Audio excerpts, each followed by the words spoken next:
This is a special report from ABC News Digital. Hello, everyone. I'm Ty Hernandez in New York with this ABC News Digital special report. A big stage for one of the world's youngest education activists. Malala Yousafzai is giving her first public speech at the United Nations. The Pakistani schoolgirl was shot in the head by the Taliban for promoting education for girls. This address to a special gathering of young people comes on her 16th birthday, and you can see they are standing and applauding as she takes the podium. Let's listen in.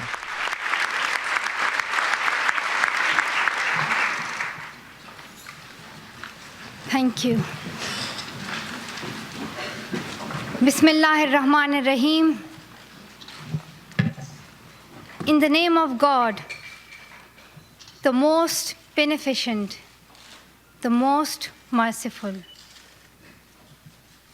Honorable UN Secretary General, Mr. Ban Ki-moon, respected President General Assembly, Vok Yaramich, Honorable UN Envoy for Global Education, Mr. Gordon Brown, respected elders, and my dear brothers and sisters, Assalamu alaikum. Thank you. Today, it is an honor for me to be speaking again after a long time. Being here with such honorable people is a great moment in my life. And it's an honor for me that today I'm wearing a shawl of Benazir Bhutto Shaheed. I don't know where to begin my speech. I don't know what people would be expecting me to say. But first of all, thank you to God, for whom we all are equal. And thank you to every person who has prayed for my fast recovery and a new life. I cannot believe how much love people have shown me. I have received thousands of good wish cards and gifts from all over the world. Thank you to all of them. Thank you to the children whose innocent words encouraged me. Thank you to my elders whose prayers strengthened me. I would like to thank my nurses, doctors, and the staff of the hospitals in Pakistan, in the UK, in the UAE government, who have helped me to get better and recover my strength. I fully support Mr. Ban Ki-moon, the Secretary General, in his Global Education First initiative, and the work of the UN Special Envoy, Mr. Gordon Brown, and the respected President General Assembly, Vok Yaramich. I thank all of them for their leadership that they continue to give. They continue to inspire all of us to action. Dear brothers and sisters, do remember one thing. Malala Day is not my day. Today is the day of every woman, every boy, and every girl who have raised their voice for their rights. There are hundreds of human rights activists and social workers who are not only speaking for their rights, but who are struggling to achieve their goal of peace, education, and equality. Thousands of people have been killed by the terrorists, and millions have been injured. I'm just one of them.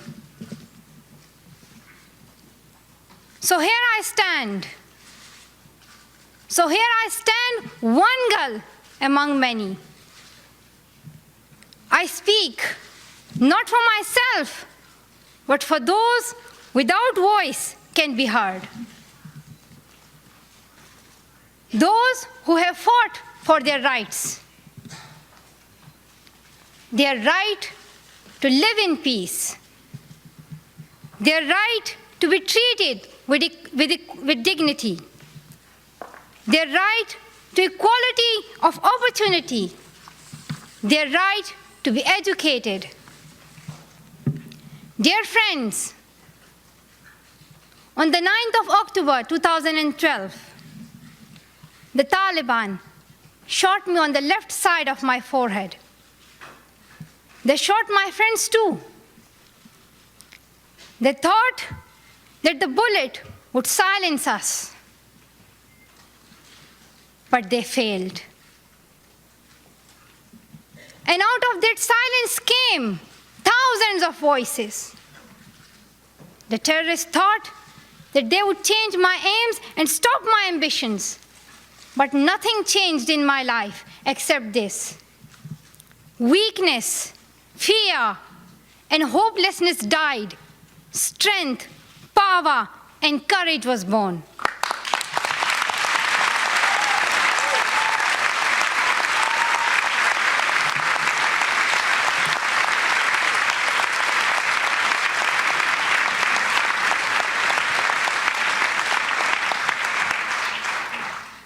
I am the same Malala. My ambitions are the same. My hopes are the same. And my dreams are the same. Dear sisters and brothers, I'm not against anyone. Neither am I here to speak in terms of personal revenge against the Taliban or any other terrorist group. I'm here to speak up for the right of education of every child.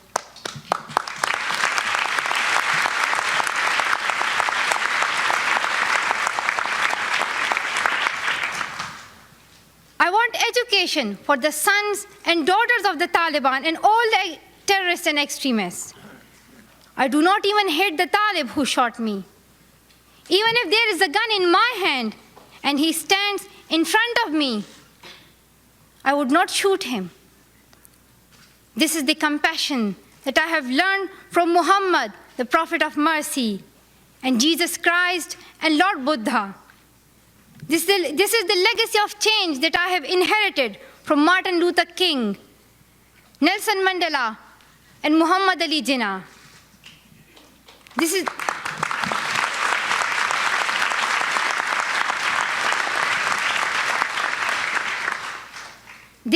the philosophy of non-violence that I have learned from Gandhiji, Bacha Khan, and Mother Teresa.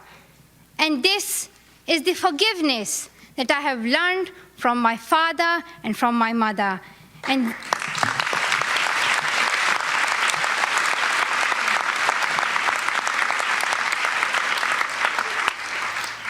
this is what my soul is telling me. Be peaceful and love everyone. Dear sisters and brothers, we realize the importance of light when we see darkness. We realize the importance of our voice when we are silenced. In the same way, when we were in Swat, the north of Pakistan, we realized the importance of pens and books when we saw the guns. The wise saying, "The pen is mightier than sword," was true. The extremists were and they are afraid of books and pens. The power of education frightens them. They are afraid of women. The power of the voice of women frightens them. And that is why they killed 14 innocent students in the recent attack in Quetta. And that is why they killed female teachers and polio workers in Khyber Pakhtunkhwa. That is why they're blasting schools every day, because they were and they are afraid of change, afraid of equality that we will bring into our society. And I remember that there was a boy in our school who was asked by a journalist, why are the Taliban against education? He answered very simply by pointing to his book. He said, a Talib doesn't know what is written inside this book. They think that God is a tiny little conservative being who would send girls to the hell just because of going to school. The terrorists are misusing the name of Islam and Pashtun society for their own personal benefits.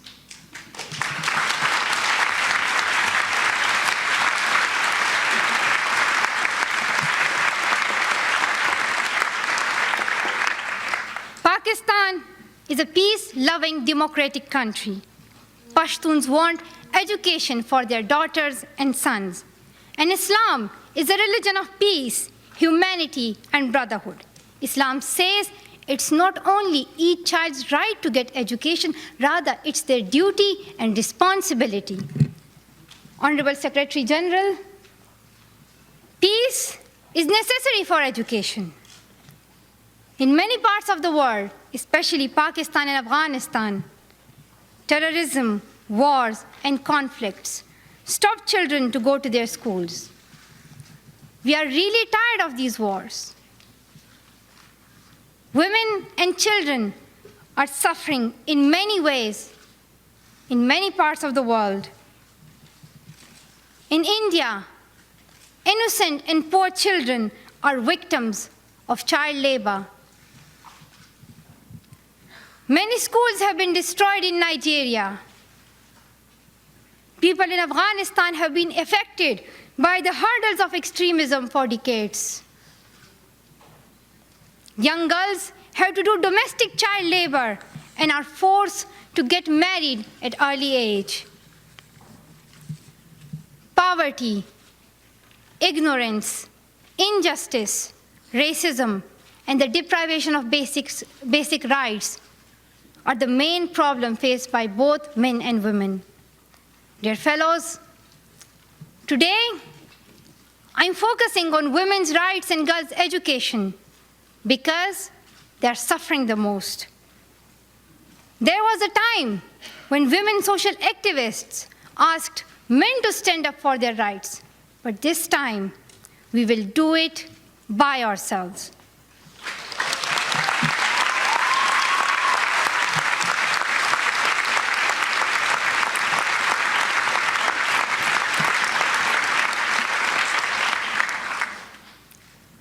I'm not telling men to step away from speaking for women's rights.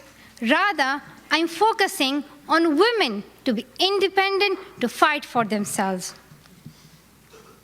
So, dear sisters and brothers, now it's time to speak up. So today, we call upon the world leaders to change their strategic policies in favor of peace and prosperity. We call upon the world leaders that all the peace deals must protect women's and children's rights.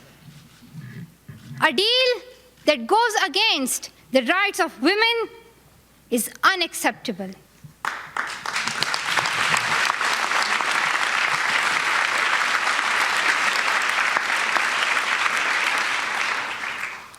We call upon all governments to ensure free, compulsory education all over the world for every child.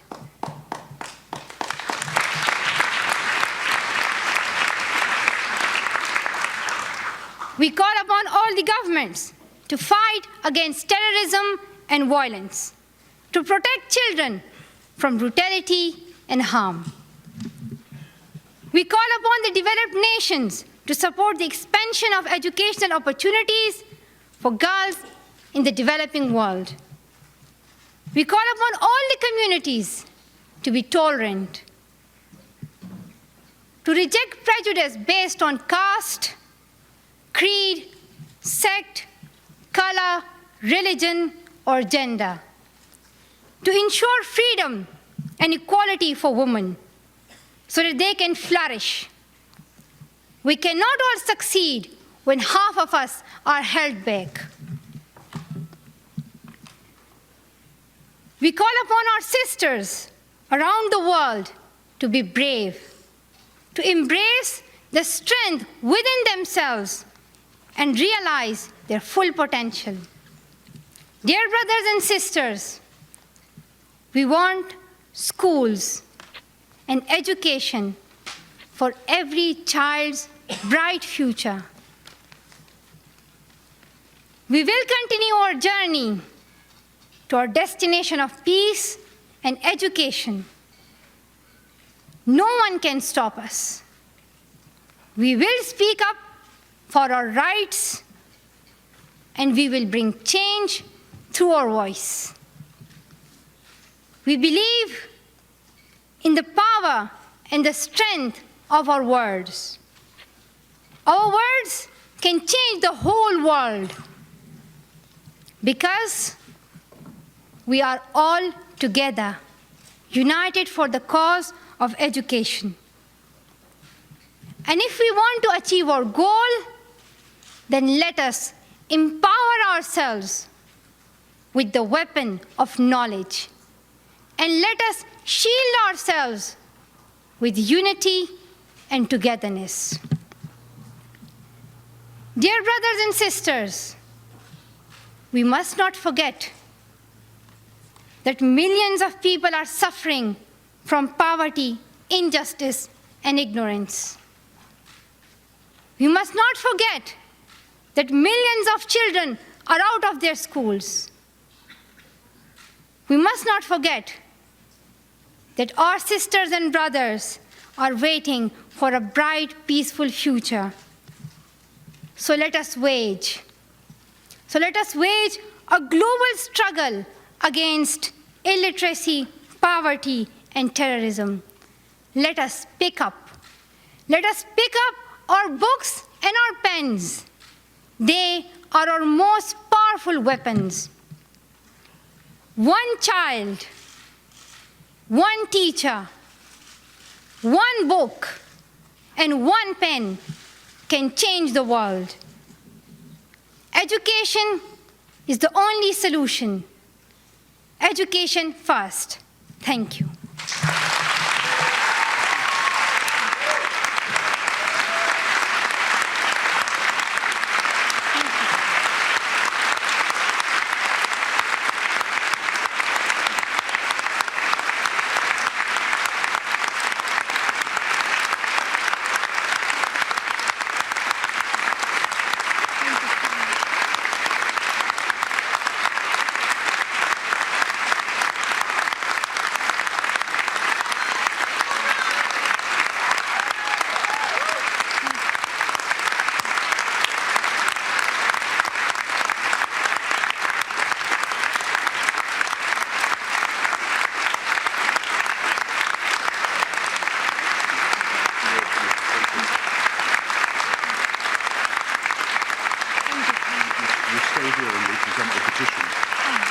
Standing ovation for Malala Yousafzai after her speech about the importance of education for children.